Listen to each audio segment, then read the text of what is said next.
கூட்டு எப்படி செய்யலான்னு பார்க்கலாம் வாங்க. பசலைக்கீரை கூட்டுக்கு வந்து 2 பச்சை மிளகாய் எப்பவுமே போட்டிருப்போம். இந்த 2 பச்சை மிளகாய் மட்டும்தான் பயத்தம்பருப்பு வேகும்போது போட்டுறணும். இந்த பசலைக்கீரைக்கு இந்த 2 பச்சை மிளகாயோட காரம் தான். குழந்தைகளுக்கு கொடுக்கலாம், வயசானவங்களுக்கு கொடுக்கலாம். காரம் கிடையாது இதுதான் மொத்த காரமே. கீரையை வந்து நல்லா அலசிட்டு நறுக்கி வச்சுருக்கோம் நாங்கள். இப்போ பருப்பு வெந்துருச்சு பாருங்கள். இந்த மாதிரி நல்லா பொடியை நறுக்கி வச்சிடணும். இப்போ பருப்பு வந்து நல்லா குழஞ்சி வெந்துருச்சு. நல்லா அதில் அந்த பச்சை மிளகா 2 போட்டுக்கோம் இல்லையா, அதுவும் வெந்துருச்சு. இப்போ கீரையை போட்டுட்டு, கீரை எப்போவுமே கீரை போட்டோன்னா ஹை ஃப்ளேமில் வச்சிடணும், ஸ்லோவில் வைக்கக்கூடாது. ஏன் கீரை கலரும் மாறிடும், நல்லா இருக்காது. இதுக்கு தேவையான உப்பை போட்டு நிமிஷமாக வந்துடும், சீக்கிரம் வெந்துடும். ஆமாம், இது ஹார்ட்டுக்கு, கொலஸ்ட்ராலுக்கு ரொம்ப, பசலைக்கீரை வந்து கொலஸ்ட்ராலுக்கு அவ்வளோ நல்லது. இந்த கெட்ட கொலஸ்ட்ரால் இருக்கிறவங்க இதை சாப்பிட்லாம், ஹார்ட்டுக்கு நல்லது. இது தேவையான அளவு உப்பு போட்டாச்சு. இப்போ பார்த்திங்கன்னா ஹை ஃப்ளேமில் தான் வச்சுருக்கோம், சீக்கிரம் வெந்துடும். வெந்தோடனே தேங்காய் பூ போட்டு கருவடகம் தளித்து இறக்கிற வேண்டியதுதான்.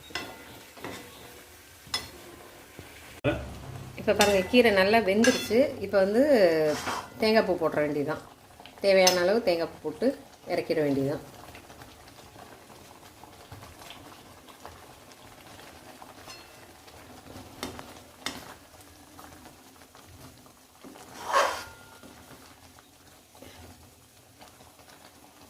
தேங்காய் போட்டு ரொம்ப கொதிக்க விட வேண்டாம், அப்போ தான் அந்த ஃப்ளேவர் நல்லாயிருக்கும். ரொம்ப கொதிச்சதுன்னா வேறு மாதிரி ஆகிடும். இது உடனே நம்ம சாப்பிட்றதுனால, இப்போ டிஃபன் பாக்ஸ்க்கெலாம் எடுத்துகிட்டு போகிற மாதிரி இருந்துச்சுன்னா நல்லா கொதிக்கணும். நம்ம இது போதும் கொதிச்சது, ஆஃப் பண்ணிடுறேன் நான். இப்போ கருவடகம் தளித்து கொட்டிடணும், பாத்திரம் மாற்றிட்டு கருவடகம் தளித்து கொட்டிடலாம். ஆஃப் பண்ணிட்டேன். இப்போ பார்த்திங்கன்னா நம்ம கூட்டுக்கு தாளிக்கிறோம். தாளிக்கிறதுக்கு நெய் விட்டுக்கலாம், தேவையான அளவு நெய். உடச்சி விட்டு கொஞ்சமாக வச்சு அதை போட்டுக்குவேன்.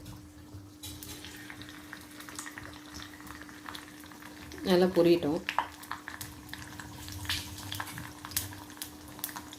நல்லா பொரிஞ்சிருச்சு பாருங்கள், நல்லா பொரிஞ்சிருச்சு. அடுப்பு ஆஃப் பண்ணிட்டு இந்த கூட்டில் கொட்டிட வேண்டியதுதான்.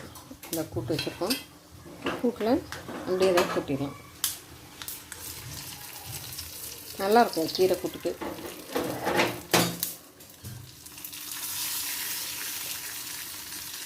நல்லா கலந்து வச்சுட்டா நல்லா வாசமாக இருக்கும்.